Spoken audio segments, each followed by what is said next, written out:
Morning, everyone. Morning, Dirk. How you doing? Very well, thank you, sir. Can't complain.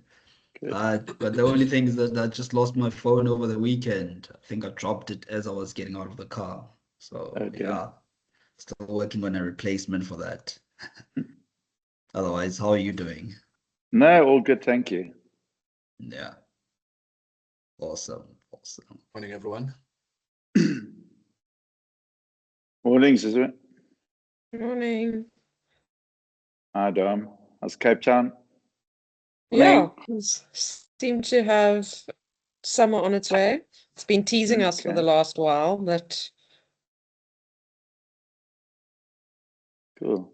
How's it, Andre? How's it, Ben? Morning. Morning, Dirk. Morning. Can't believe it's nearly the end of the year already. huh? Morning, everyone. Don't wish your life away. Still got a month. Not really, eh? Some busy months.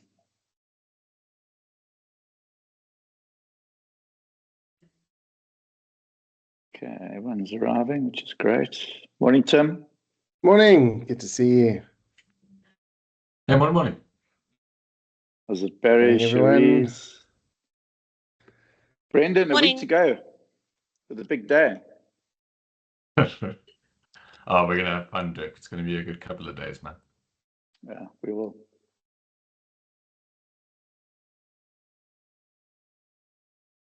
It's hopefully what you wake up being the financial planner of the year. Yeah, and then I have to give a 15-minute presentation. Oh, that's all right. Oh god. Yeah, let's see. Okay, just give it a few more minutes.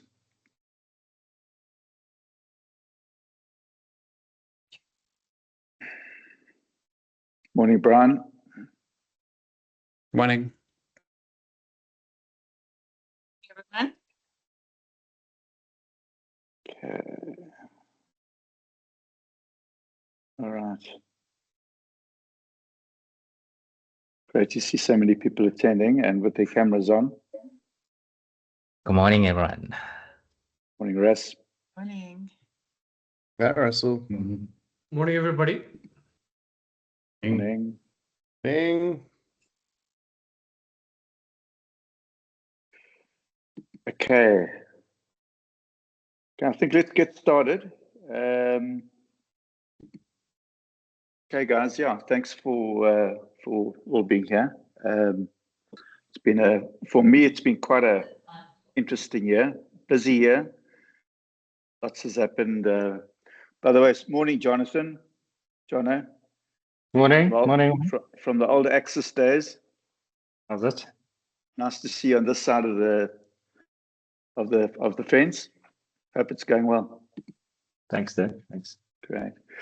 Yeah. So I just thought, we've spoken about a lot of different things this year, and with all the negativity that there is around, which is unfortunate with our profession and the industry, I thought it's a good time to actually just have a session where we remind ourselves of all the good that we do. It is good to pat yourself on the back sometimes. A lot of it is also really self-gratifying. I think when you've done this as long as I have, over 30 years, if I was sitting here not knowing that I'd made a difference in quite a few people's lives, it would probably feel quite shallow. So it's also not being boastful, but I think it's the reality. I think the reality of what we do, despite what a lot of people think, is that we really have the ability to make a huge difference in people's lives, not just them, but their whole family. And that's absolutely an honor and a privilege. So I thought, well, why don't we today just, I'm sure everyone's got stories, whether you've been doing this for 6 months or 20 years. We must all have great stories to share or tell where we know that we've actually have made a difference, or even if things haven't turned out great for clients, we've been able to support them through difficult times, because that's what we do. We're not just there to sell policies or to invest money. That's just an offshoot of what we do. But what we do is actually help people through these very difficult transitions within their life. So yeah, hopefully you've all sort of one or two occasions. So who wants to share first? I could go, but I think I'm going to let someone else start first. I don't mind starting. Great, thanks. So I was actually trying to think, what stories have I got to tell? I think the biggest thing for me about this year is that I've been in this game since 2014, and I feel like I'm emerging out of this messy middle. Dirk just spoke about transitions.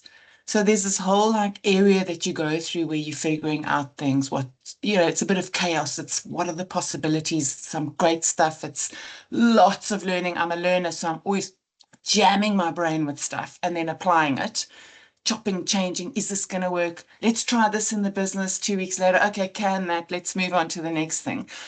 And I just feel like a few weeks ago, I emerged, like that whole butterfly thing, which is linked to transition. And I'm feeling like I've got the energy, the passion, so I'm the opposite of anything negative going on. I'm like, bring on the future. I'm so excited.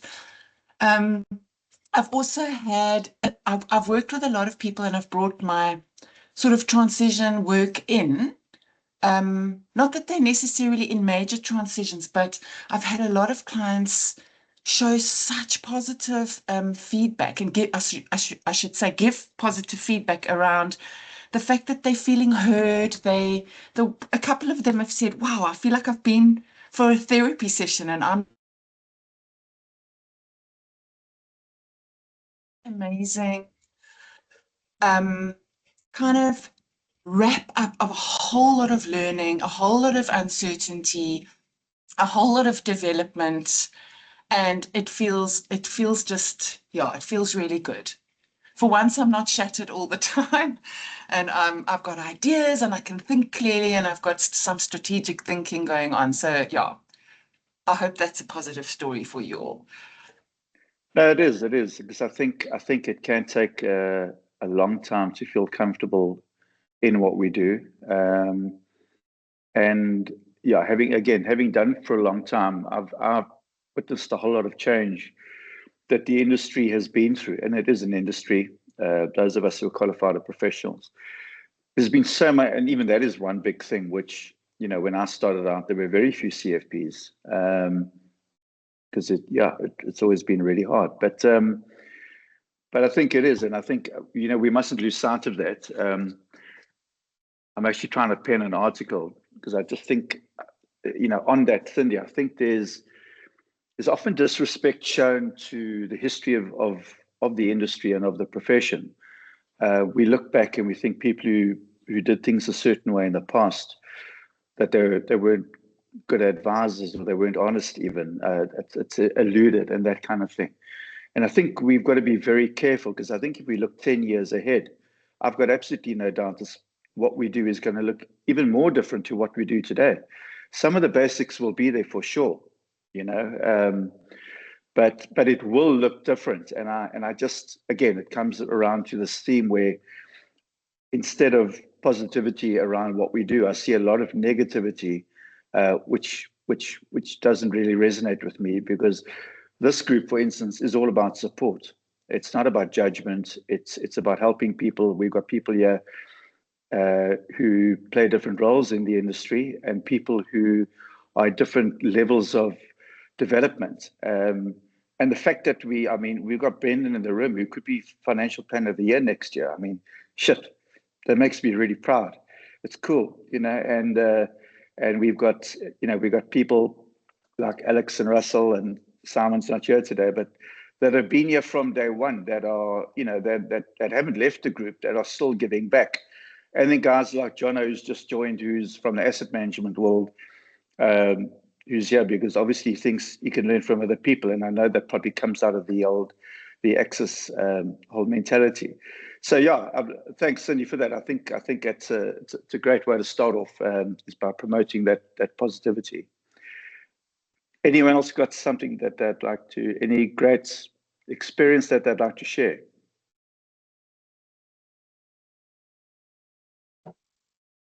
Yeah, Dirk, I'll go. Go for it. So a big one for me this year was after about 40 years of work, my dad eventually retired. One of those old school oaks who ran a hardware store his entire life, so was at the shop before 7 a.m. because that's when construction workers need to get their tools and paint and all of that, and then would leave the shop just after 6 because that's again when all the shipping people needed their stuff. So hard worker, never ever took holiday for as long as I knew him, and all he did was save, kind of put family first. I think the most nights he spent away from the shop was 2 or 3 nights, and that's when he came to watch like me play sport on tour or something like that. And he had one of those jobs where normally if you're working in, say, corporate, you retire on the one day and then you can consult for, 3 or 4 years after that. But in his case, he sold the business on the Friday, handed over the keys, and that was it. Clean, done, nothing more to add. And we took him through the process of retiring and what there is to look forward to. And it's just incredible to see how much more freedom and how much peace of mind he has now, knowing that it's the start of a whole new life, it's the start of a whole new chapter. And it's taken about 4 or 5 years to get to this point, but he's eventually now has 3 overseas holidays booked for the next 3 years. He's bought an e-bike. He's I'll phone him anytime during the day, during the week, and he'll say, I've just come back from a massage. So he's now actually living life to the fullest. And I think as the son, seeing your dad go through the ups and lows and, the business getting broken into and sold and this, it was a family business, so it was 90 years old, to now seeing him being able to absolutely just live life to the fullest has, that's been probably the highlight in my 8-9 years of working as a financial planner. Obviously, with it being close to home, it does hit a chord a bit differently. But I think taking that feeling, and we've had now other clients also retiring, so to kind of mimic that same feeling, but for somebody else, this year has been incredible. So yeah, being able to help someone see what life is like after work has definitely been one of the coolest experiences that I've had ever, really. Yeah, thanks, Alex. I know how special it was when I first met your dad. We asked him these silly questions. I remember him the look on his face, but it just shows you that, because we lifestyle planning. So the planner he was with before did a really good job from the point of view that he helped your folks build up wealth. He didn't do a bad job. But I think what the lifestyle financial planning process allowed him to do was just think about things a bit differently. So instead of the focus kind of being the spreadsheet, it now became, what that could do for him. But thanks, and keep on pushing him to spend more of that money. That's a plan. Yeah, great. Okay, Dylan, you got your hand up. Yes, good morning, everyone. I actually stepped out quickly. I didn't want to miss this meeting. I have one of our biggest clients coming in this morning that I need to be ready for. So I thought I'd quickly just say hello to everyone. I stepped out the office. How big is he? Is he 6'6", Dylan? Is that what you mean? No, it's weight. It's a problem, man. like a chest freezer. No. Two quick stories from my side, and they're more personal ones that Alex inspired me to tell. Firstly, my grandfather passed away about 2.5 years ago, and he was a very interesting guy as an accountant, kept to himself. He had saved money, but helps my dad a lot. So probably could have had a lot more wealth, but that's not the point of having wealth, right? Anyway, we've had a lot of family drama in the past, because he has two kids from a previous marriage, and my grandpa lived to very late in his life, 93, and my gran was quite a bit younger. So I just had a bad feeling that things weren't in place, even though he's extremely organized. I mean, he did his own tax return until the age of 93 every year. He learned to use a computer and did my uncle's management accounts in his business at the age of, I think, 88 or so. So yeah, he was special. But anyway, I ended up asking him about his will, and he told me that no, everything was going to my gran, and it's been in place, the Standard Bank or something, for 40 years. I'm like, let me see it. No, no, don't worry about it. Eventually, we convinced him, and after inspecting it, I saw that it was invalid. So that would have caused a lot of issues in our family's life. Essentially, his wealth would have been split by 5, and a lot of it was made up between a plot of land and a property. So they definitely would have had to liquidate. The money would have gone to his 2 stepkids who are already wealthy and not very nice people. Um, and luckily, we were able to change that in place. And right before that was going to happen, or before he passed, they were saying to my gran that they're going to make sure she's on the street, and they were like fear mongering. So it was really emotional.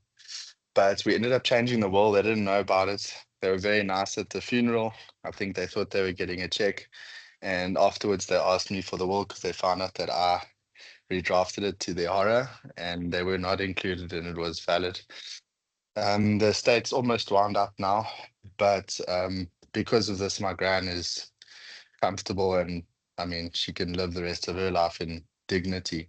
So yeah, that was quite close to home, and it was nice being part of that and making sure she was all right.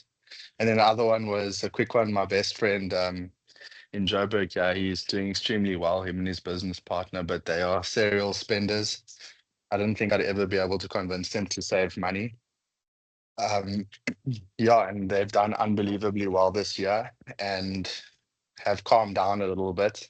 And yeah, it was excessive. Like I'd sit with them and they would play blackjack and spend 80,000 Rand online, like at a table while we having drinks or whatever. And it wouldn't even be like an issue. But yeah, through their business, they've saved over 3 million Rand already, where they had nothing saved at all when I'd met them. So it's been, those have been 2 really cool things. I think more just because of how close they've been to me.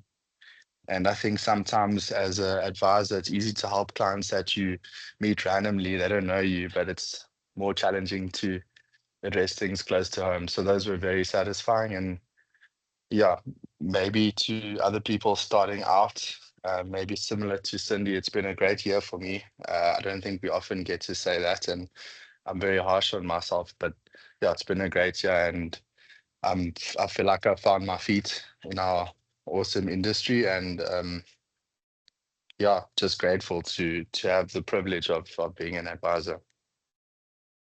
Yeah, thanks for sharing. I think, well, I don't think I know. Working with families is probably the most difficult thing in the world to do, because a lot of them, because they don't understand, don't really respect what we do or understand the difference that we make. And it's natural because they kind of know us as I've got 4 siblings. It's very difficult to have the conversations with them that I have with clients. So I think, yeah, when we're able to help family, that's really special. Okay, who was next? I think families struggle to respect you fully. They would respect you, but as an example, my grand's getting cash now. I'm not going to even give her advice on how to invest it. I'll refer her to a partner of mine, and that's just because she still sees me as a child. It's very difficult for her to understand that I've accumulated knowledge and experience. So yeah, it's one of those things. That is, yeah, great. Russell. Thanks everyone. Great stories so far. So I've got about three things actually that came to mind, and one's also like internal from Cindy's point. So yeah, I think I'm also blessed and thankful that this year and also off the back of last year has been like really good. We've been very fortunate or blessed.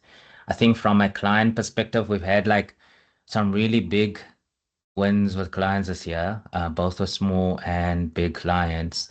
Um, the first one that I kind of shared in the group, shame, and it was also kind of like touching. It was like so hard work.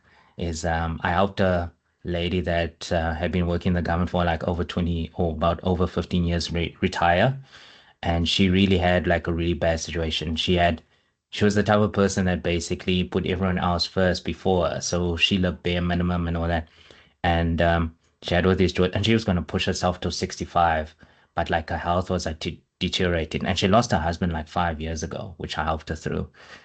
He didn't leave much for her, so it was mainly just her and saving, and she thought she couldn't retire, and no one gave her that answer.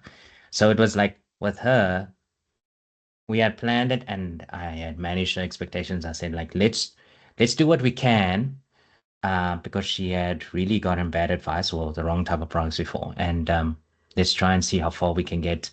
And yeah, about 8 to 9 years later now, she's been working with me. She's able to retire before 65 at like 63, basically. So 2 years earlier, and she doesn't need to do that. And she can afford to finally buy a new car that we've budgeted or planned for now. And also I've even helped her with like the buying process of the car. So looking at like what specs she wants and all that, which means a lot to her. And yeah, because basically kid you not, she has driven her same Yaris since her student days into work, basically, for all her working period. So she never like treated herself or never treated herself out. So this was like something she really wanted.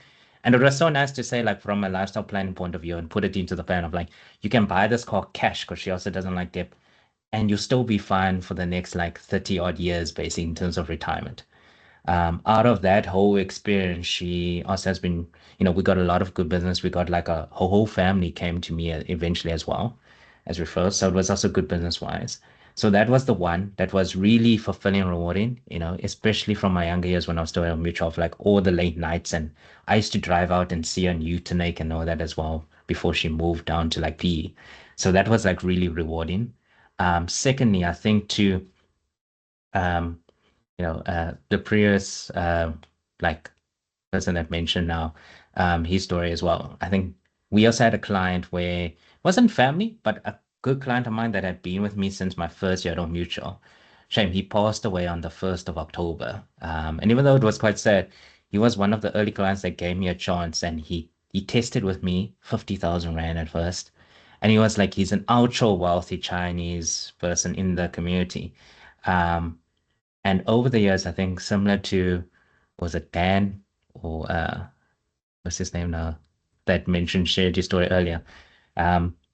His family, we knew them through the community, but his sons and daughters had always kind of like undermined me over the years because they're like, oh, he's young, he doesn't know anything. But then over the years, they picked up, oh, he's seen their grandfather or their father over the years, and then they used to kind of like test me on like the estate and all that. And their grandfather still trusted in me, handled everything. I got pretty much his whole estate over time. And now when he passed away, there was so much relief from their side when we had the check and I said like everything's sorted. Had his 5 million Rand life policy paid out, his funeral policies paid out, and this was like in a span of like 3 or 4 days, basically. Took care of the spouse, made sure there was liquidity to take care, covered all their estate expenses. The estate is already like started, even though we attended the funeral last week. So the estate is probably going to be wound up quite fast, and we sorted out a lot of the property or conveyancing fees as part of the estate process as well. So the family was like really reassured, but also like the good thing that I got out of that was like every time I used to go and have meetings with this client, I used to go and meet him at his house, and I would always factor in like an extra 30 minutes, so an hour meeting and add 30 minutes. And he always valued my worth, and he used to share a lot of wisdom in those sessions. He was like 80, I think he passed away at like 90, 95 odd, just out of old age. And one thing I took away from it, just as an individual. So he also told me like, you need to also, I think it fits in with like lifestyle financial planning. You can't work 24/7. You need to have some good balance in life, because he says like, what are you, and ironically, I know we mentioned this, I think it was in a podcast, but he actually said like, what are you optimizing or working so hard in life for, basically? And he taught me like the meaning of life, and also to like be grateful for like all the little things as well along the way. So he told me to really appreciate life. So there was a lot of good lessons out of there. And then I think lastly, on a smaller client, the other one that I had there was that, similar to Cindy, you know, you don't realize like the impact you have or the experience you give to the clients. And like I said before, like the bar or expectation bar of advisors is so low. So with a lot of clients, they maybe have, like Dirk also mentioned earlier, fairly good advisors that set up the right products and all that, but the experience is still very, maybe it's like surface level. So I had this client that she came from young professional earning well, from a lot of anxiety and stress, and she had a lot of pressures from her parents because they were quite wealthy or well off, but she was trying to do her own thing. And she had an advisor, family advisor, but she felt like she couldn't talk to him, or he didn't hear her. And it was more of like, he says, do this, and they just follow. And then that's why she came to me, because she felt like, similar to Cindy, she also felt like she was heard and she was felt inclusive in the conversation and not just being talked down to. So we got her from, and it's only been a year now. We had our year anniversary yesterday. We got her out of 100,000 Rand worth of debt within the last 12 months, paid off her debt, and we just crossed over 100,000 in investment savings, with about 10,000 in like emergency savings as well. And she's so secure about that. And I will say, like, from a business point of view, the experience you give your clients has a profound effect, because out of clients like that, we started having so much more fulfilling meetings within this last year. I think it's when we started delving more of like the coaching or therapy side, and like listening to our clients instead of just trying to act or like recommend or advise. And that experience, similar with this client, transcended from her to like her peers. And we are, very, as I would say, privileged and fortunate to say that we have a 2-month waiting list now for new clients till January. And we've already had people booking for January as well. But just because of the demand. And I think, coming from an internal business point of view, something I also learned a lot with in this last year, even though it's now been about 10 years, going into 11 years from November of me being in the profession, is to also not be afraid to like value or, value your worth and what you add to clients, and not to discount yourself, because we usually discount ourselves out of an adversity mindset or poverty mindset of thinking we're not going to get business and all that, but it actually has the reverse effect. And that by putting yourself at first, also in sometimes as well, it makes sure that your cup is full, so that you can really like give the best of yourself to your clients.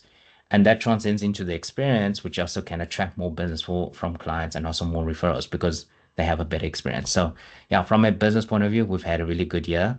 And just from changing that whole psychology approach with our clients as well, and how we position ourselves to clients, Great. Thanks, Russell. Yeah. Thanks. Shannon. Thanks, Dirk.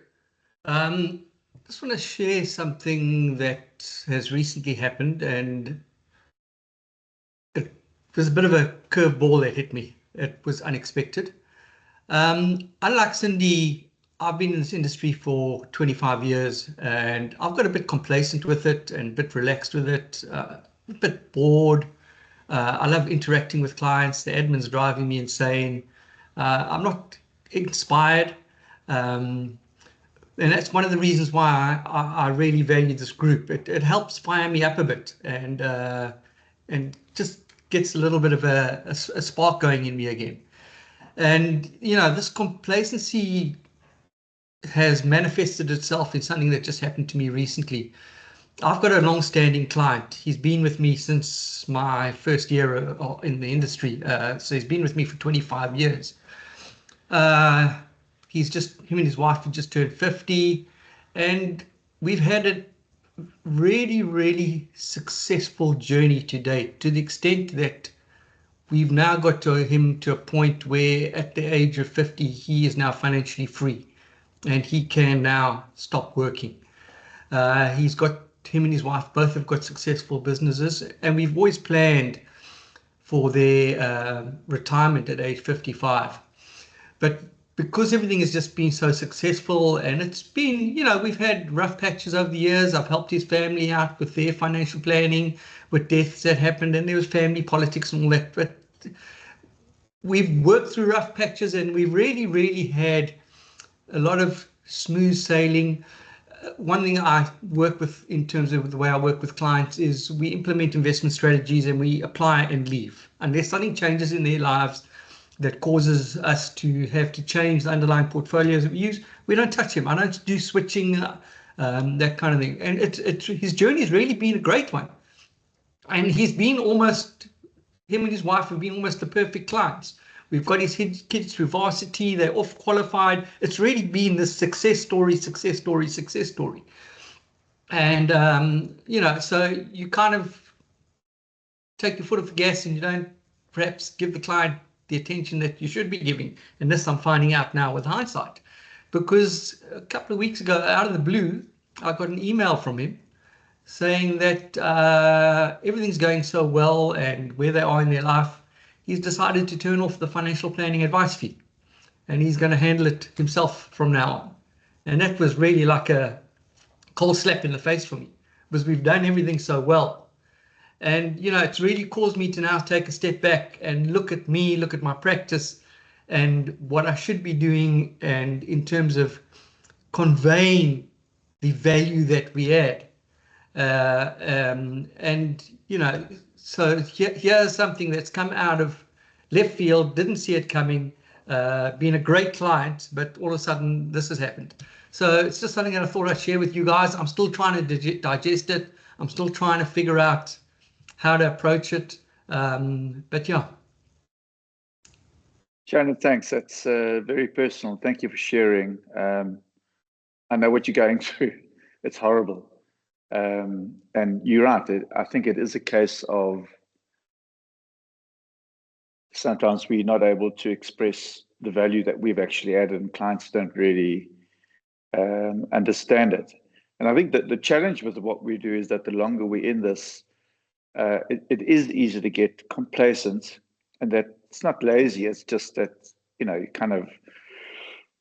you've got to keep on motivating yourself to try different things and to improve all the time and all that. And I'm not saying that's not what you try to do. It's just, it happens. I mean, it happens to everyone at some point, in the same way as some people, when something like it happens, you look at yourself and you think, Jesus, am I the arsehole? Yeah. Maybe they just want better returns and all that kind of nonsense, and obviously you provided that as well. And I think that situation happens a lot more when someone's just focused on the returns. I think when we deal with the human side more, it's more difficult for that to happen. But it can happen. And I think all I can offer you is that it's, in a relationship, it takes two parties in a relationship. And it's not just you, and money does change people. We know this, not always for the better, and yeah, I see that you're taking responsibility for losing the relationship, but it might come back. And then also you've got to realize that maybe something changed on the other side that you were unaware of. And yeah, but it is difficult. Yeah, it's like these are very dangerous times we're in because markets are going up, and all of us look like superstars. I tell my clients it's got nothing to do with me. It's not normal. Please don't expect us to continue happening. When markets are going through a tough patch, it's easier for us to add value through the support and that we can offer. When markets do what they're doing now, you can get people thinking that they can actually do this themselves because they look around them and everything's just moving up, So thanks for sharing. I know that's really personal, and good luck with that. If you want to reach out to anyone, just do that. But I'm pretty sure others have been through that as well. I know I have, and sometimes there just isn't a good explanation as to what's happened. But also, don't let it destroy your passion for what you do. Yeah, definitely not.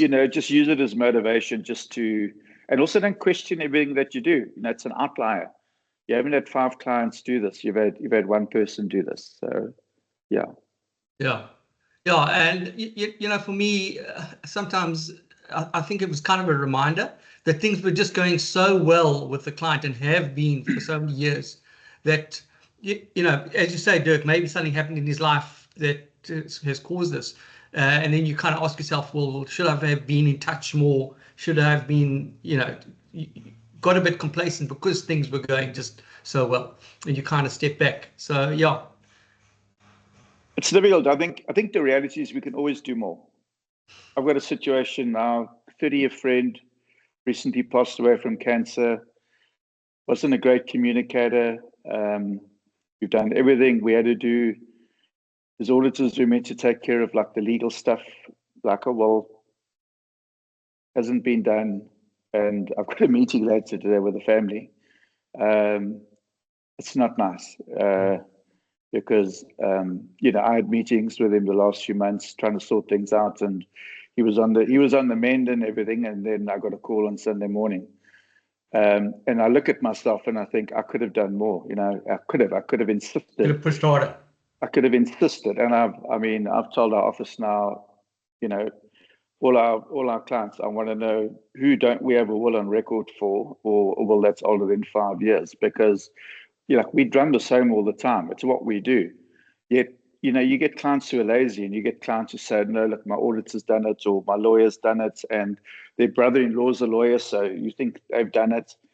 And so it's not necessarily our fault, because we can also remember the relationship isn't just about us. Our clients need to give as well. But I think the reality is we can always do more, and that is the challenge of what we do. And that's the responsibility that we burden. And again, I come back to it. Not enough people respect how personally a lot of us take this.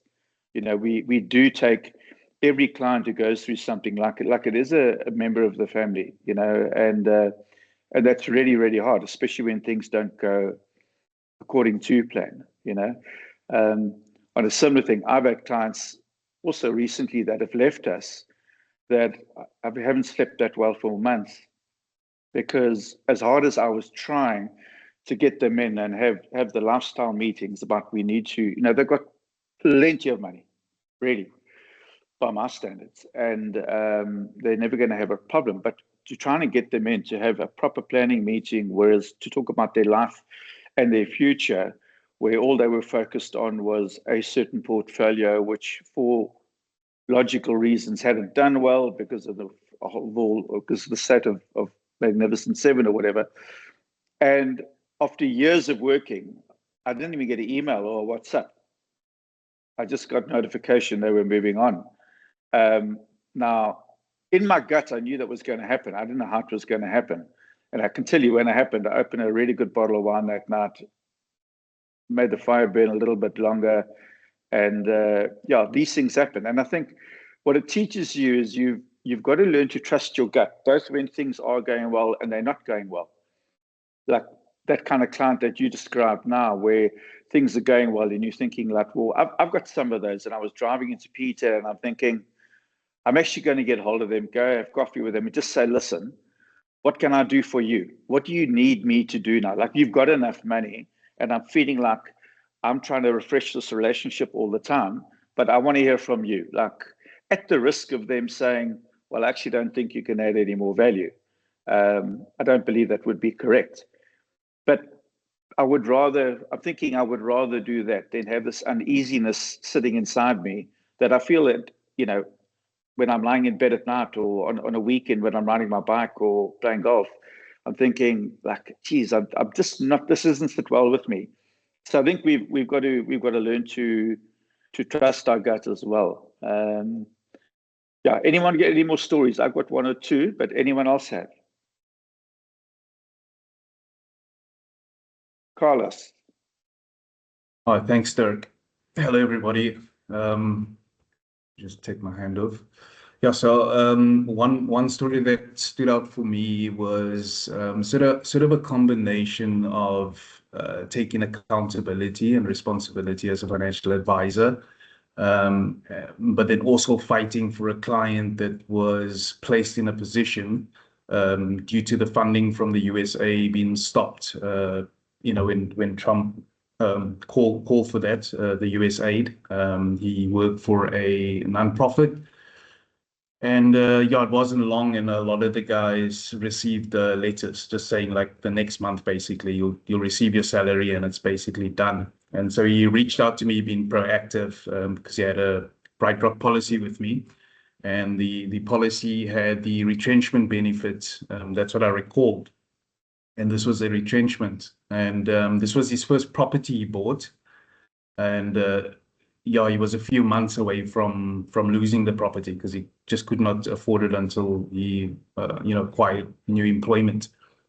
And then I just got to getting the claim forms ready, and I submitted it, and BrightRock came back and they said, no, we declined the claim because it's supposed to be ceded to the bank. That's one of the one of the rules that's required, because they have to pay that benefit directly to the bank, the payment of the bond payments up to a period of 12 months, which would then buy the client time to seek other means of employment.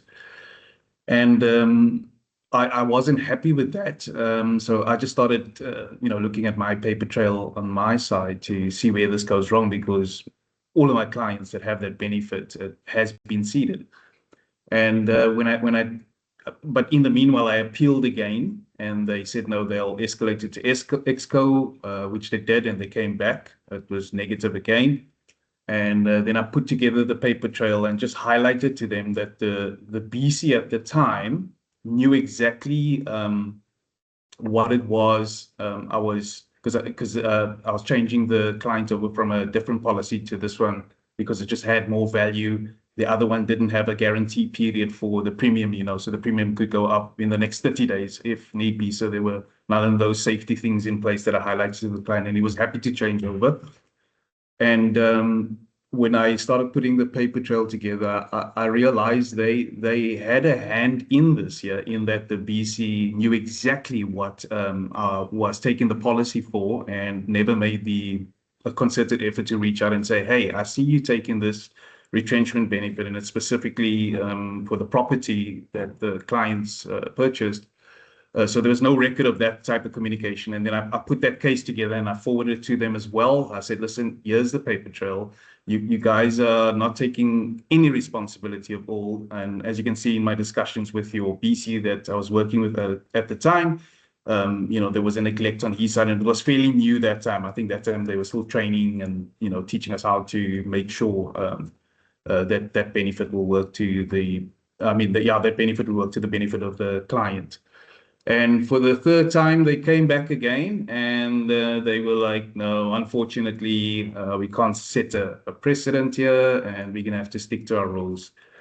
And I just sat there, just feeling, thinking about the potential of my client losing his first home that he's bought for something that was really out of his control, in terms of losing his job and stuff like that.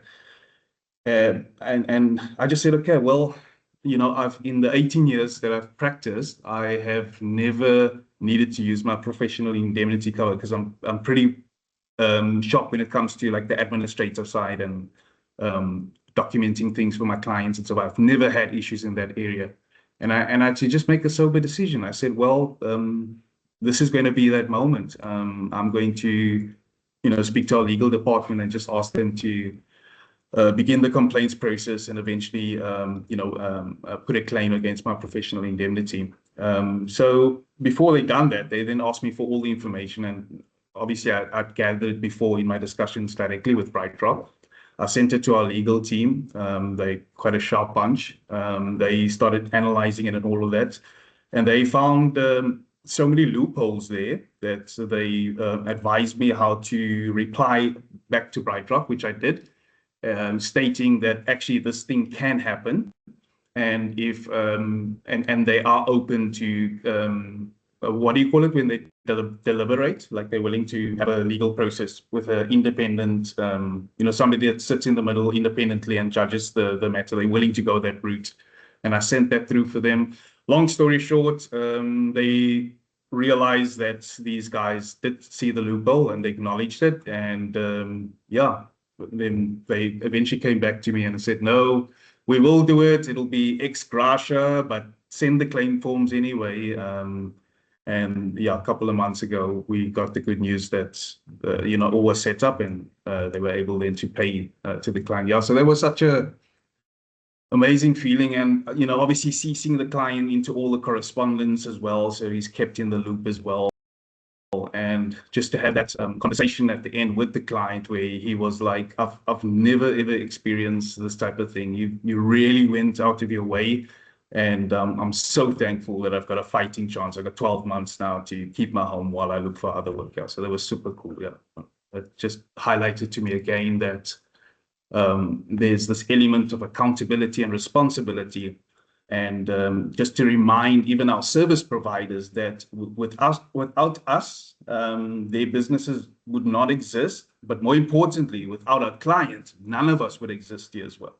And to stop throwing red tape without looking at through a lens of reasonableness and especially where one has got a paper trail and can justify that this is not trying to jeopardize the system, but this is trying to ensure that we're really treating the customer fairly and taking accountability and responsibility for each one's role in the value chain. Well, Carlos, that's absolutely an amazing story. Thank you for sharing. Pleasure. Thank you. It really, I mean, and that's what we're meant to do. This chap, this friend of mine who's passed, by the way, we had also started an ombud case because another advisor who's hassled him over the years slipped in and sold him contracts with Liberty. And when we put in the dread disease claims, because he had cancer, they kicked him out because of non-disclosure. I then got the apps and found out that he had answered no to all of the questions. Now, at my age, you're not going to answer no to all of these questions. I can promise you that much. And so when I spoke to the client, and he was with his wife at the time, with his wife, she's like, well, yeah, okay. And but they were both there, and they were never asked the questions. And I know that this advisor is a complete shock.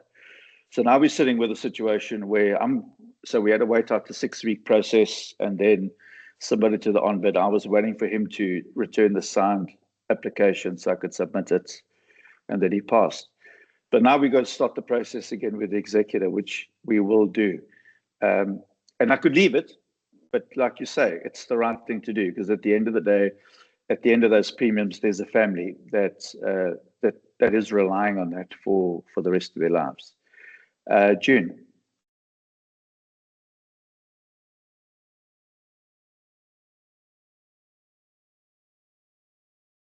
June, you're muted.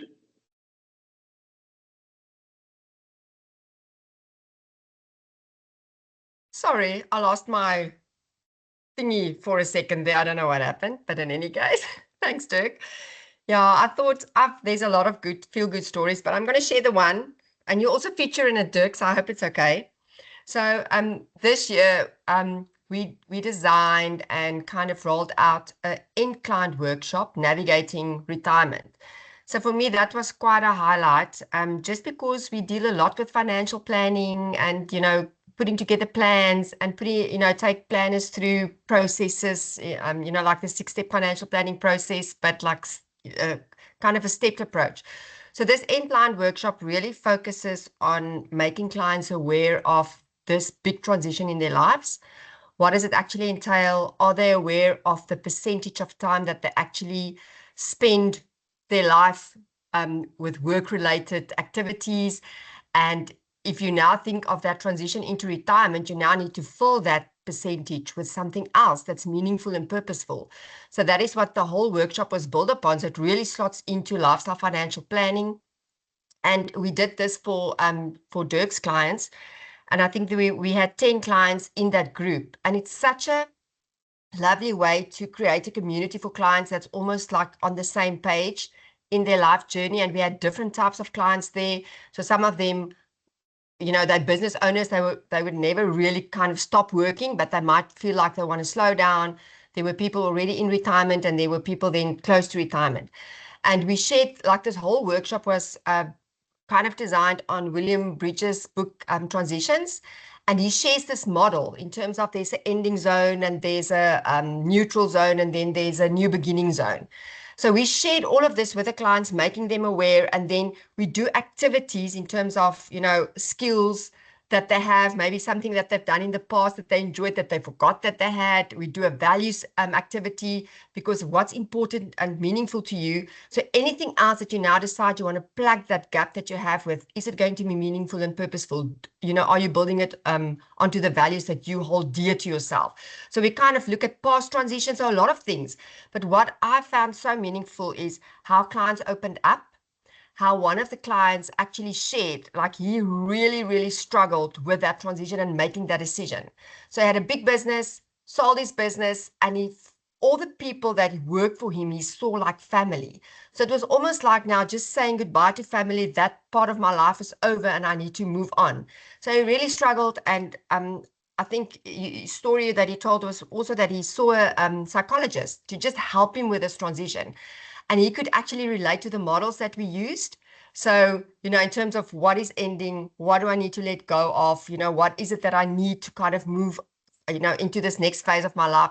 So just kind of confirming how he could relate to that. And then there was another client that shared something very personal.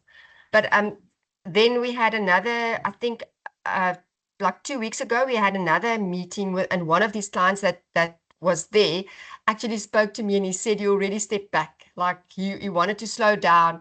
He's finding stuff that's more meaningful, more purposeful. And he could just share how that kind of workshop helped him to just know what it is that he needs to do to kind of, you know, move on to that next phase of his life. So Dirk, I just wanted to share that because it was so nice to see lifestyle planning. This is one aspect that you really focus on. What does that transition look like? And maybe just from a personal note, like I lost my sister last year. So even though I work on this transitioning and it's a retirement transitioning, I kind of look at this model and I think of what's ending, what's looking different. It's so tough. So I work through all of these models. I had to work through it. It's still tough. And what they say is this transitioning can take 2 to 3 years. Obviously, every client and every person move at their own speed and kind of, you know, it depends on the work that you put in, but it does help to understand. And then, you know, what is it that I need to do to kind of just move forward to that next phase? Yeah, so I just wanted to share that. Thank you. Thanks, June. Thanks. Oh, look, the workshop went well. It's like trying things like this is always risky because it's like we don't have to do this stuff. And you think, well, what happens if it goes wrong? But it was actually quite amazing how having all these people who've never met each other in a group, how they shared and participated. It was great. Freddie. Oh, good morning, everyone. So just a quick one from our side.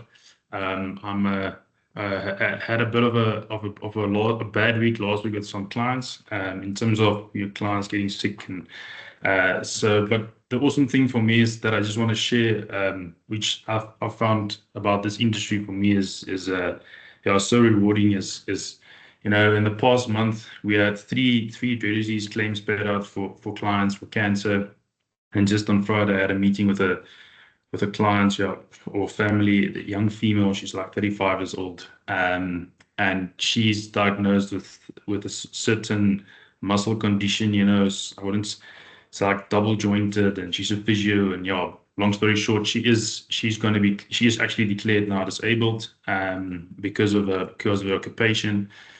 And yeah, I think the relief to tell the clients, listen here, you know, health-wise, you're probably not okay, but financially-wise, you know, you will be fine. She's got sufficient income protection, and for me, that's like, yeah, I think the joy that you get out of helping clients like that and giving them such good news, you know, no money in the world can actually reward that or give the same feeling. So, yeah, that's for me, it's awesome. It actually gives me goosebumps when I speak about it. And that really makes a difference in their lives. So yeah, I do think this is an awesome job if done correctly. Thanks, Freddie. Yeah, I've had a few of those claims, and It's not nice. I think, Alex, we've had like 3 in the last 6 months, which is quite unusual.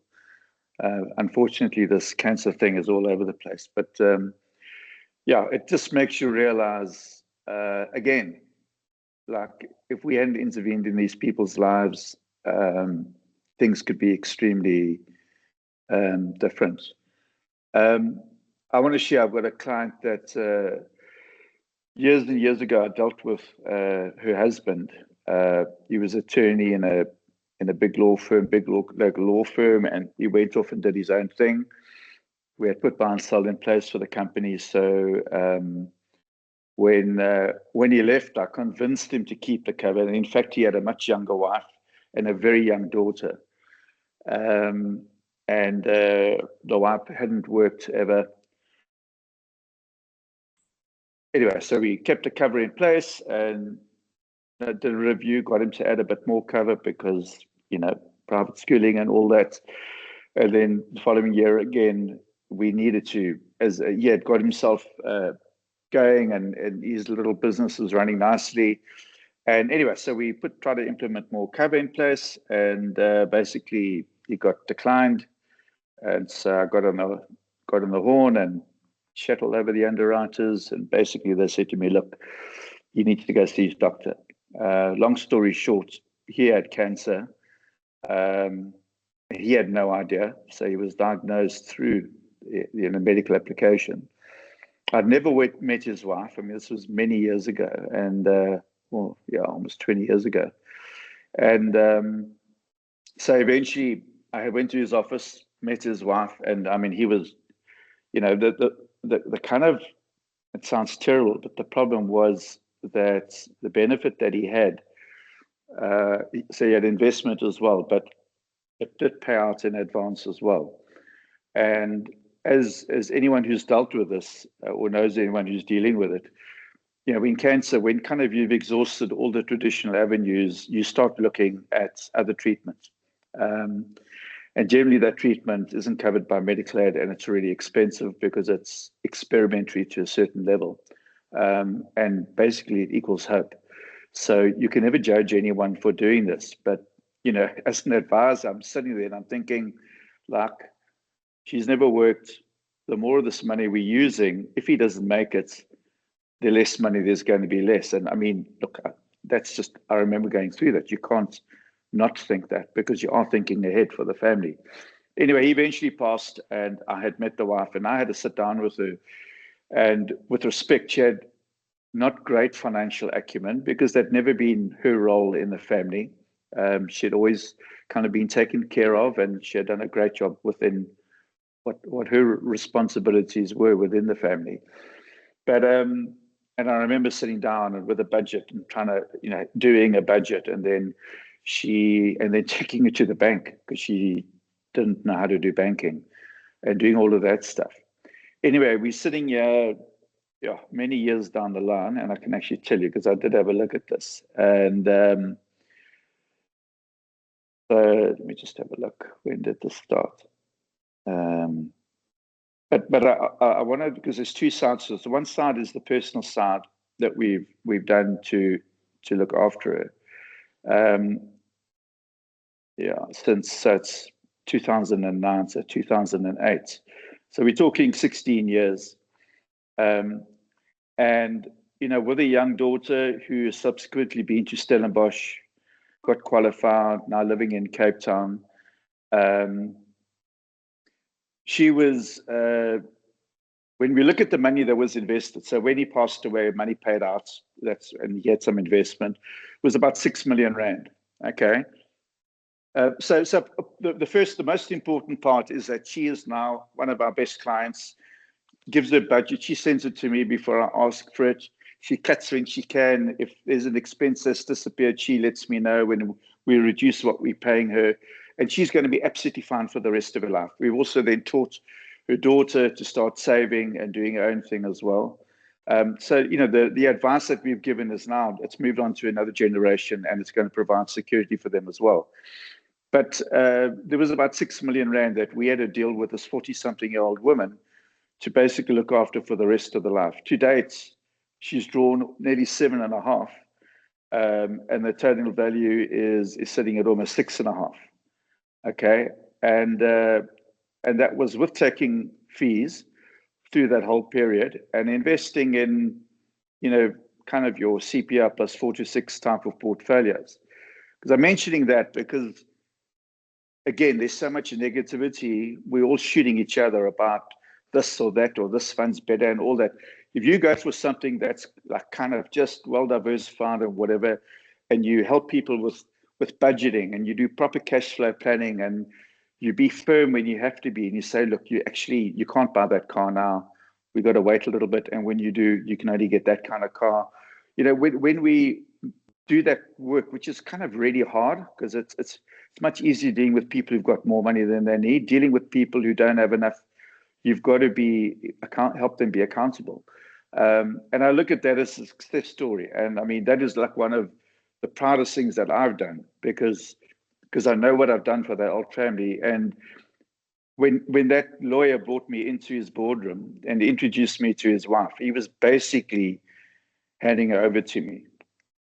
And I remember, sure, it was a big moment for me, because it was overwhelming, and now you realize that that's the importance of what we do. So what we do, it is about the people mainly, but also just to let you know that, as Shannon said originally, choose an investment strategy that is properly diversified and has proper targets, and is charging a fair fee. Over the long run, you can get the clients to where they need to be.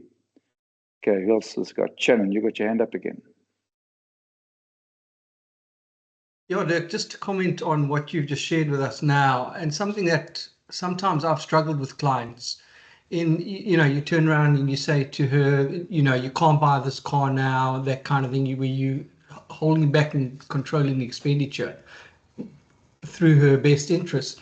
But what I've found in the past with some clients is they don't like being told that, and they'll then go and look for somebody that affirms their decisions, wrongly so, or doesn't stop them doing that and sends them down the incorrect path. So it's quite a hard one to retain clients like that sometimes, in that you're telling them what they don't want to hear, and it's to nurture those relationships can be quite a challenge. No, Shannon, you're right. I mean, look, for me, that's where, very early on when I came across Outback, was the big attraction there was we had a cash flow planning tool.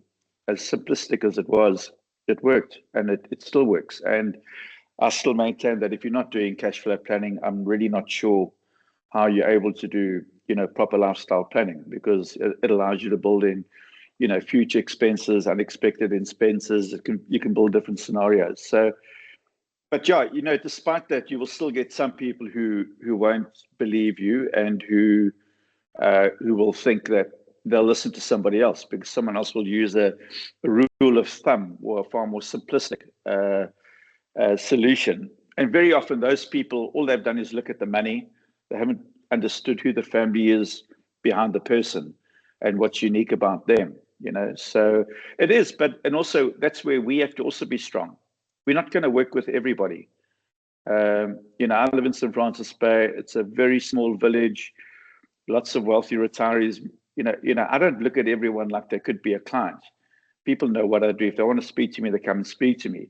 But I also only want to work with people who want to work with me, who kind of understand the value that we're trying to add. And I know that it's not for everyone, and that's absolutely okay.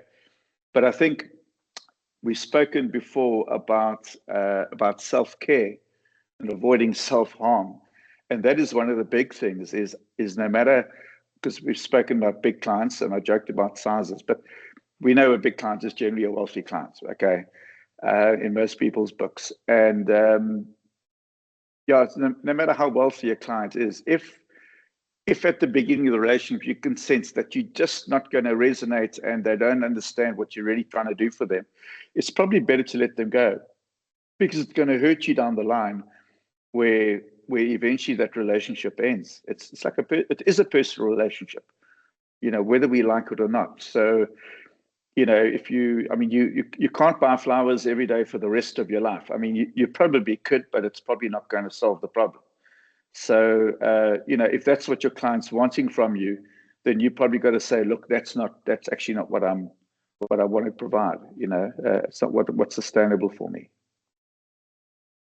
Anyone else have some good stories to share?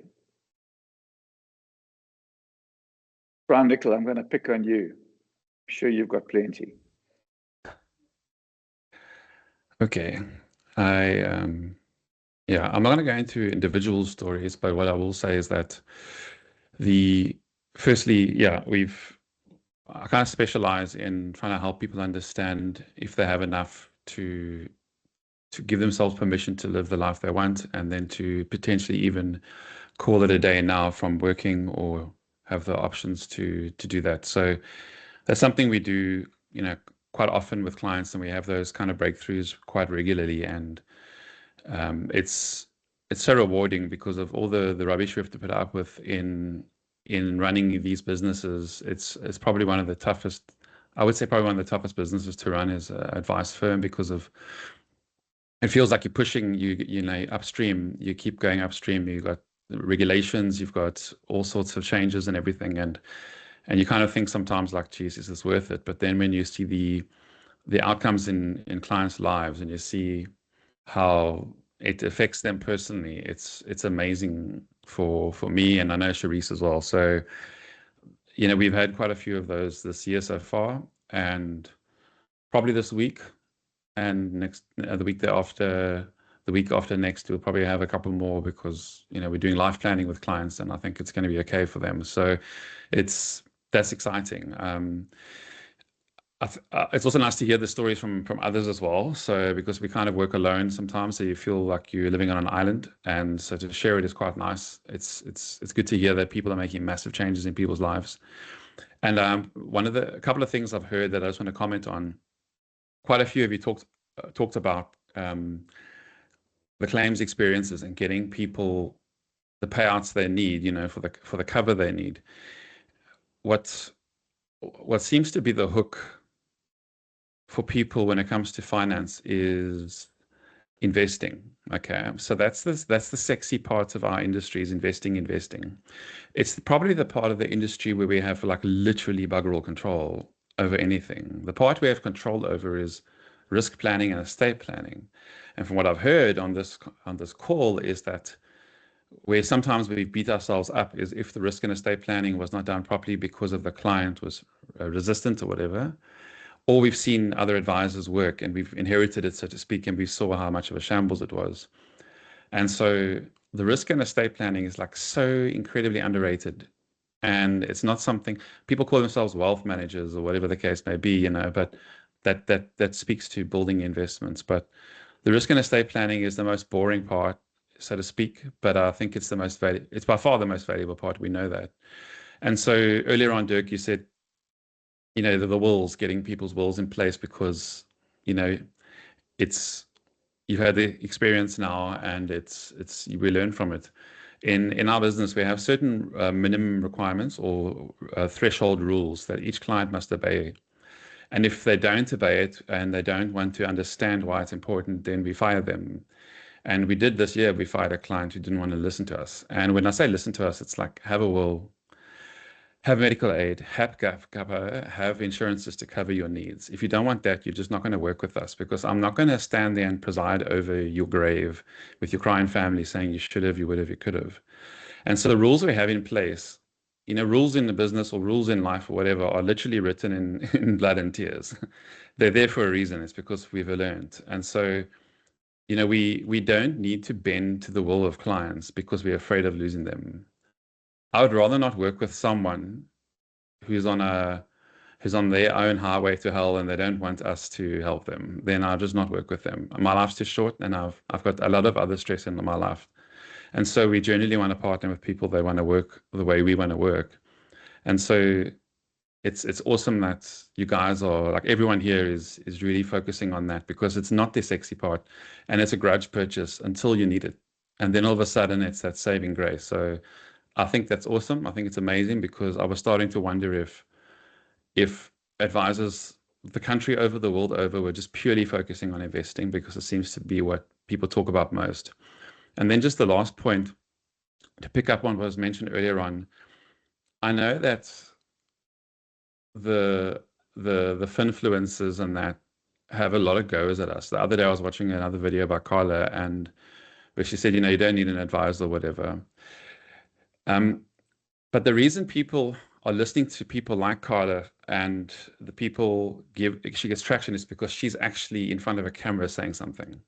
So, if I look at the screen now, I know one or two guys who are on social media every now and again, they post.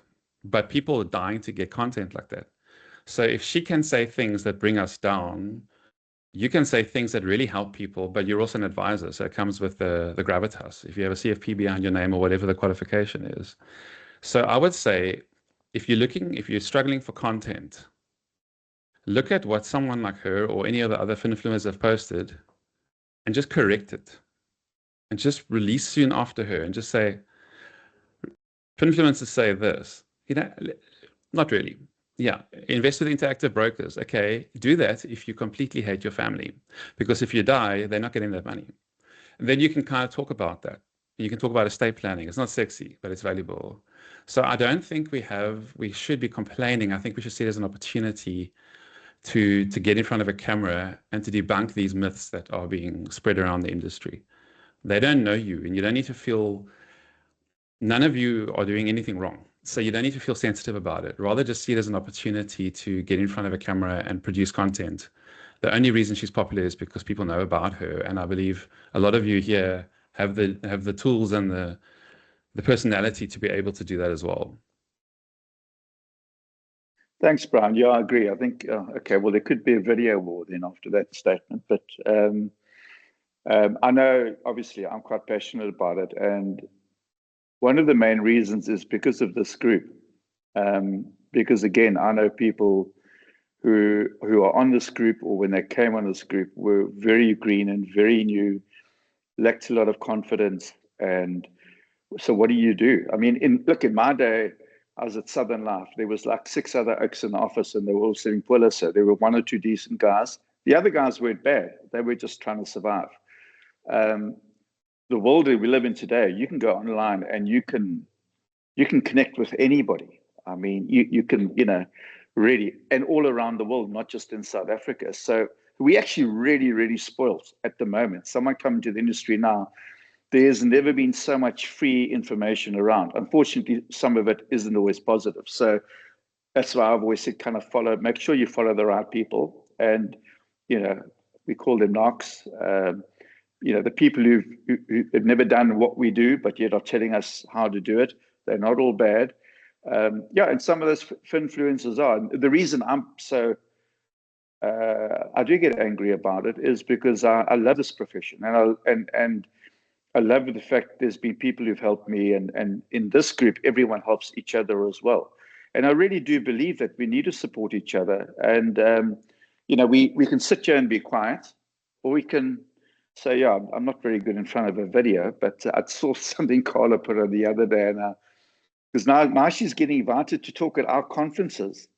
And I'm like, hey, buddy, have you actually got any idea? Have you read anything she's ever put on the interweb? Because if you did, you wouldn't be inviting her to a conference that we're going to. So in fact, I'm not going to that conference. Because he just says to me, Kevin, this time you missed the boat, buddy. But anyway, so be it. So Dirk, on that, she deserves to be at the conference because people know about her and they want to speak to her. And also the thing is that she's going to be questioned by a whole panel. Potentially there'll be Q&A, and there's a whole sea of advisors who online, it's a virtual conference, I think, who can ask her questions. So we can't secretly be angry and then moan about the world. Like, we can go out there and do something. And so for me, what I'm saying is that it's I don't see it as a threat, I see it as an opportunity.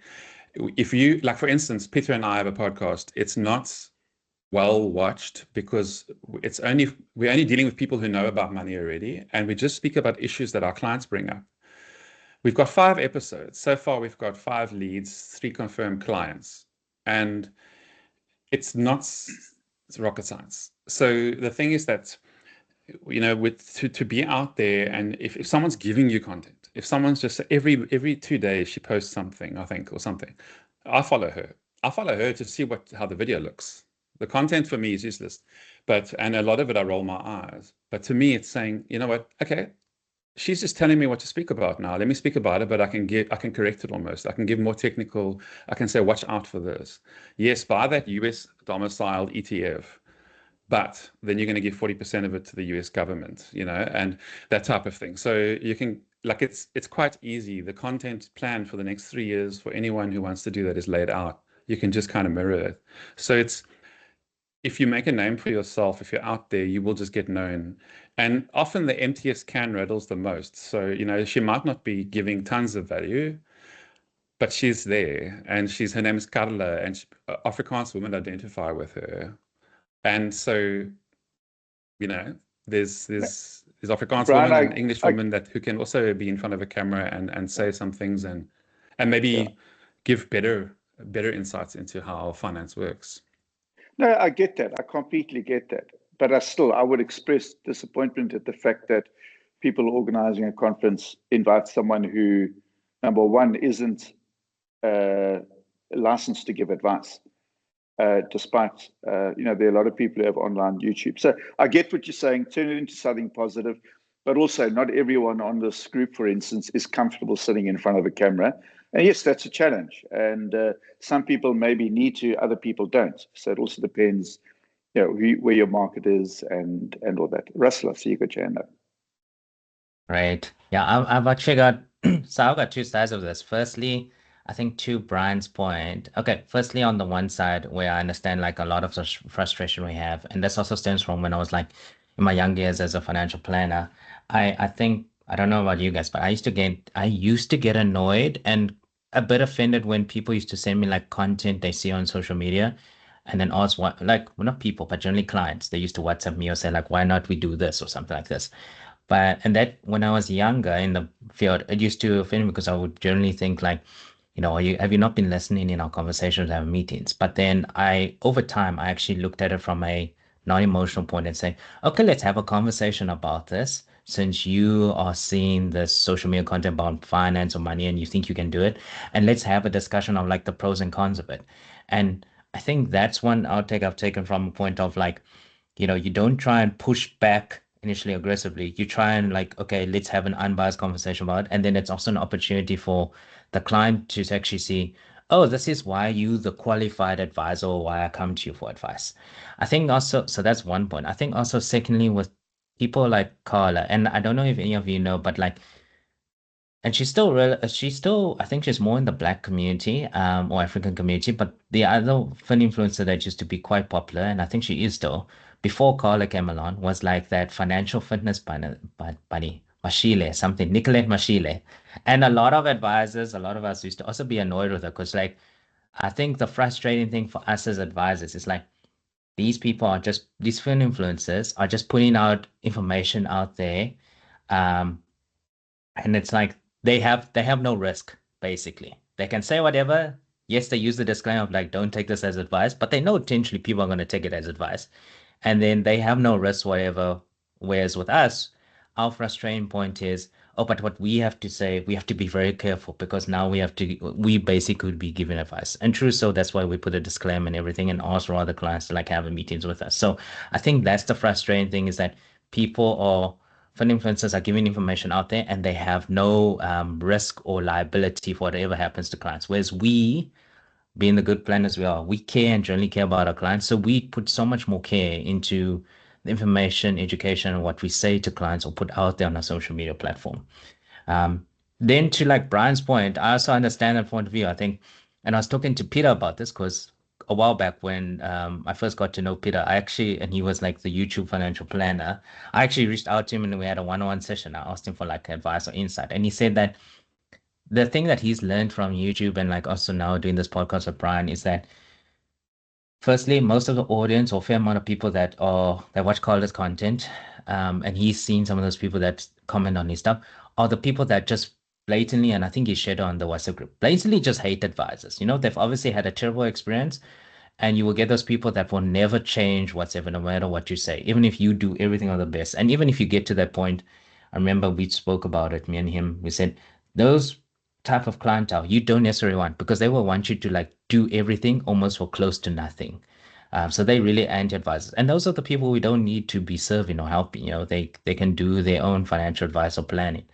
But to that point as well, and I actually added this in the comic session as well, because I also raised it at one of the YPO sessions, is that this other guy group, the Americans, the two advisors called the Money Guy Show. I followed them since a couple of years back. They started their show with the same pressing issues that they have in America. And now American industry is even worse. There's so much more fin influencers than what we have here. And all they did was started reacting to all the bad education advice or the bad advice or education that's put out there about money by fin influencers. I'm not saying they wouldn't go on a mission to like bash the influencers, but like to what Brian's saying, it's an opportunity for us. It's free content actually for us, because we don't even have to do a lot of the thinking or the planning. But we can just copy what they did. Is like they took a fun influencers clip, TikTok videos, whatever, and they would just correct what they are saying about whether it's financial advisors or certain investments. And they use that to actually build the platform brand. I think they've got like, I'm looking at their YouTube channel, they've got 608,000 followers on YouTube or subscribers. And what they did, they've built their whole following or brand off that, of just correcting misinformation by food influencers. And they've positioned themselves as key persons of influence by demonstrating like, we are accredited advisors. This is why you come to us for advice, not the fin influencers. So I think to Brian's point, there is an opportunity there. You can do it. Videos, obviously the most traction, but you can do it in, blogs, articles, podcasts, any other format. But I think it's a lot more easier to do content now than it was before. And you don't have to do so much with it. You can just do reacts, So that's just my 2 cents as well. Thanks, Russell. It's number, you knew. Thanks for putting your hand up. Hello, everyone. Can everyone hear me? Hello, yep, we can. All right. Yes, I am new to this group. Also new to the industry of financial planning. I'm closing in on my year in the next month or 2 years. I'll be completing my year. So for me, this year has been mainly about learning and consuming everything, or trying to get an idea of what this industry is exactly about. It hasn't been easy. It has been a lot of information overload. And at the same time, also trying to get my targets and everything.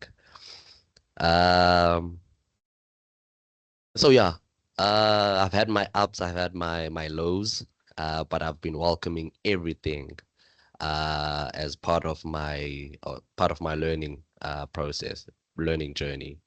I'm grateful, and I was speaking to my mentor actually the other day as to me ending up on this group, because I told him that I feel like I'm in a much better place now than I was 11 months ago.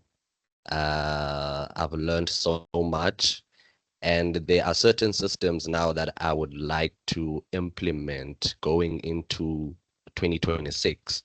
So I was asking for advice from him. What could I do during this period where it's going to be December holidays, business is going to be slow? How can I set myself up so that come 2026, I kick it off on a good start? So that's how I ended up. He was like, okay, I'll put you through to this group, and I'm sure it's going to be of benefit to you going forward.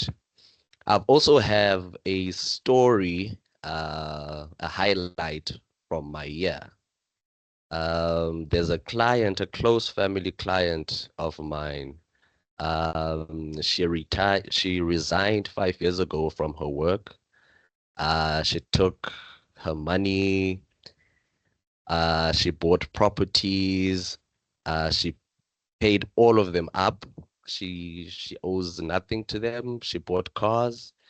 And these properties are income generating properties. She has student accommodations, she has residentials. So money is coming in almost every month, but she just could not manage her money. When she reached out to me, she had about plus minus 400,000 in debt. At that point, she was like, I don't know what to do, and I cannot take my life because all of this is gonna shift down to the kids that she has behind. She was at that point where it's either she takes her life or something happens, something comes through. And luckily she had reached out to me, and then we had a sit down. We looked at her portfolio. She didn't have any life covers in place. She did not have any funeral plans in place, no investments, nothing. The money would come in, the money would go out without actually tracing it or seeing where it would go. She would just pay things off and not know exactly where or how much she's paying. So we had a sit down. We put together, we looked at all the possible options and a way forward. The nice thing was that she was a close family, so she trusted me. And she also knew that I had a background in finance, so she trusted me. And I think it's 6 months later now. When we talk now, she's happier than she was with the plans that we had put in place. And I think she owes almost half less than what she had owed then. Because right now, one thing she shared with me was that, yes, she's older than me, about 20 years older than me, but the fact that there's someone to account to now, she makes sure that she does not take this for granted. She has to deliver. But obviously, I don't make it too strict to the point that it's unbearable. I check on her every now and then, every month, maybe twice a month, to make sure that the things that she needed to pay off, whether it's lawyers, whether it's school fees from previous years. So yeah, that has been my highlight, because in our faces, she has been that person who has money, but at the back, no one understood what was actually happening. She also changed her lifestyle. She doesn't go for the high-end things. She just goes for what she needs, basically. So yeah, that has been my highlight from this year, even though it's been my first year. Great, Snambo. Thank you for sharing. I mean, it shows you to make a difference.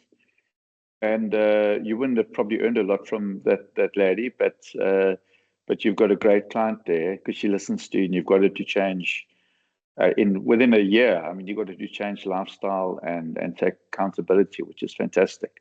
Yeah, not many people get that right so soon. So I think you've definitely got the right stuff. You've just got to stick at what we're doing, because this is a very hard profession to make it in. But the rewards will be there, both financially long term, and then also just career wise. So yeah, great guys. We've got 2 minutes. Yeah, I think it's been a great session. I think so many wonderful stories. I think last year we ended with a session on self-care. This is kind of the same thing, because it kind of reminds us of how important our work is and how we help people. And none of it, very little of this, what we spoke about today was about rands and cents. It was all about people and situations, and helping people, navigate changes in their lives, good and bad, and yeah, that's just absolutely fantastic. It's why I love what we do so much. So well done to everyone. Yeah, we're not going to have another session. I've got to fly for my birth of a granddaughter, and then take some leave, and then another granddaughter. So I've got my hands full. But yeah, guys, I think stay active on the WhatsApp group. Reach out to anyone if you want to ask if you need help. I know that just about everyone in this group is willing to assist somebody else. And Brendan, good luck for next week, buddy. We'll be there rooting for you. And yeah, let's just pray that it all goes the way that we hope it does. Looking forward to meeting you guys in person. Hey, that's going to be awesome. That's one of when I think of the convention, that's the thing I'm looking forward to the most. Yeah, that's going to be cool. Regardless of the outcome, we'll have a few red wines on Monday evening. Oh, certainly. Okay. Yeah. Excellent. Thanks, guys. All right. Okay, great, guys. Have a wonderful December and see you in January. Thank you. Bye-bye, everybody. Thanks, Bye, Dirk. everyone. Cheers, guys. Thanks, Dirk. Thanks, everybody. Cheers. Dirk, please make yourself available for some golf. I'd love to see you guys. Let me know when. You got my number. Okay. I'm there Right. from the 15th. I don't know if you're going to be around that side. I'll be there. All right. Amazing. Cheers, Cheers, bud. cheers, Dirk. Bye.